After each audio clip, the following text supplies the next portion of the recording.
ஆனா சாமுவேல் தான் முதல் பெயர் சபா வரைக்கும் அவனுடைய பேரை தெரியாதவங்க, மகன் மகா யாரோ ஒருத்தர் என்னை யாரும் நேசிக்கிறது இல்லை, என் தங்கச்சியை தான் என் அப்பா நேசிக்கிறாரு, எங்க அம்மா நேசிக்கிறாங்க, என் வீட்டிலே நான் தான் கொஞ்சம் ஒதுக்கப்பட்டவா, என்னதான் ரொம்ப திட்டுவாங்க, இந்த மாதிரி கூட இருக்கலாம்.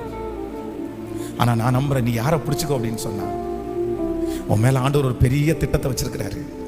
அவங்க எல்லார பாக்கலும் நீ சைன் பண்ணுவ, அவங்க எல்லார பாக்கலும் கர்த்தரும் பேரை பெருமைப்படுத்துவார்.